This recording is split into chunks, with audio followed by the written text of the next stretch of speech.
বিল্লাহি মিনাশ শাইতানির রাজিম। বিসমিল্লাহির রহমানির রহিম। বাংলাদেশের তিনবারের প্রধানমন্ত্রী, আপসহীন দেশনেত্রী শহীদ জিয়াউর রহমানের স্ত্রী মরহুমা বেগম খালেদা জিয়ার স্মরণে আয়োজিত আজকের এই আলোচনা ও দোয়া মাহফিলে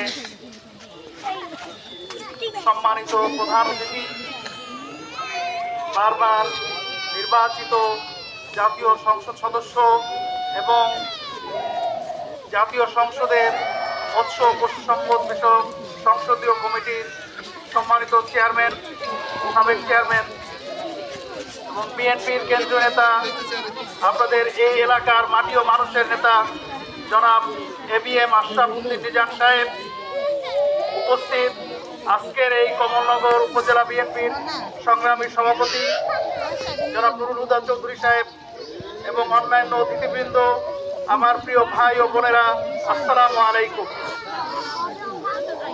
আপনারা জানেন যে বেগম খালেদা জিয়া দীর্ঘদিন অসুস্থ থাকার পরে গত 30শে ডিসেম্বর ফজরের সময় সকাল 6টায় উনি এভার কেয়ার হাসপাতালে ইন্তেকাল করেছেন। ইন্না লিল্লাহি ওয়া ইন্না ইলাইহি রাজিউন।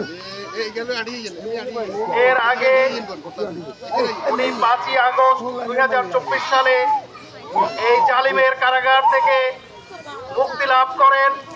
তার আগে উনি দীর্ঘ 6 বছর কারাগারে অন্তরীণ ছিলেন এবং একাকী নির্জন কারাগারে ওনাকে স্লো পয়জনের মাধ্যমে ধীরে ধীরে নিঃশেষ করে দেওয়া হয়েছে। ওনার অপরাধ ছিল উনি বাংলাদেশে গণতান্ত্রিক শাসন ব্যবস্থা পুনঃপ্রতিষ্ঠা করতে চেয়েছিলেন।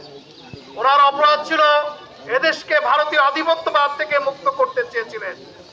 ওনার অপরাধ ছিল উনি এদেশের জনগণের পাশে দাঁড়িয়েছিলেন। তাই তাকে এই ফ্যাসিস্ট আওয়ামী সরকার তিলে তিলে নিঃশেষ করার জন্য কারা অন্তরীণ করে তাকে মৃত্যুর মুখে ঠেলে দিয়েছে এবং তারই ধারাবাহিকতায় উনি গত 30 ডিসেম্বর এই দুনিয়া ত্যাগ করেছেন। প্রিয় ভাই ও বোনেরা, আজকে অত্যন্ত দুঃখ ভারাক্রান্ত মনে আমি আপনাদের সামনে দাঁড়িয়েছি। আজকে এই দিনটা শুধু ওনার জন্য দোয়া করার নয়, ওনার জন্য অবশ্যই আমাদেরকে দোয়া করতে হবে, আল্লাহ ওনাকে জান্নাতের সর্বোচ্চ মাকাম দান করুন। কিন্তু তারই পাশে আজকে ওনার রেখে যাওয়া যে আদর্শ, উনি যে বাংলাদেশের জনগণকে অর্থনৈতিকভাবে, গণতান্ত্রিকভাবে, রাজনৈতিকভাবে মুক্তি দিতে চেয়েছিলেন, সেই আকাঙ্ক্ষাকে আমাদেরকে বাস্তবায়ন করতে হবে। আজকে আপনাদের সামনে উপস্থিত আছেন জননেতা ABM আশরাফ উদ্দিন নিজাম সাহেব, যাকে উনি সন্তান বলতেন, ওনাকে সন্তানের মতো জানতেন। আজকে এই দোয়ার মাহফিলে আমরা প্রতিজ্ঞাবদ্ধ হই, আজকে বেগম খালেদা জিয়ার আদর্শকে আমরা সমুন্নত রাখার জন্য আমরা জননেতা ABM আশরাফ উদ্দিন নিজামের হাতকে শক্তিশালী করব, আমরা তার পাশে দাঁড়াবো। আপনারা জানেন যে আজকে এই রামগতি এবং কমলনগরের জনগণ গত 17 বছর যে অবর্ণনীয় দুঃখ কষ্ট করেছেন, যে মামলা হামলা নির্যাতনের সম্মুখীন হয়েছেন, সেই অবস্থা থেকে উত্তরণের জন্য আজকে আমাদেরকে জননেতা ABM আশরাফ উদ্দিন নিজাম সাহেবের হাতকে শক্তিশালী করতে হবে।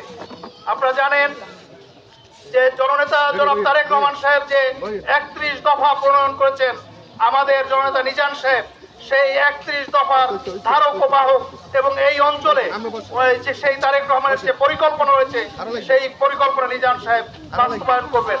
আমি আবারও আপনাদের কাছে বেগম খালেদা জিয়ার রুহের মাগফিরাত কামনা করে, তাকে আল্লাহ জান্নাতবাসী করেন সেই দোয়া কামনা করে এবং জনাব ABM আশরাফ উদ্দিন নিজাম সাহেবের জন্য দোয়া কামনা করে আমার সংক্ষিপ্ত বক্তব্য এখানে শেষ করছি।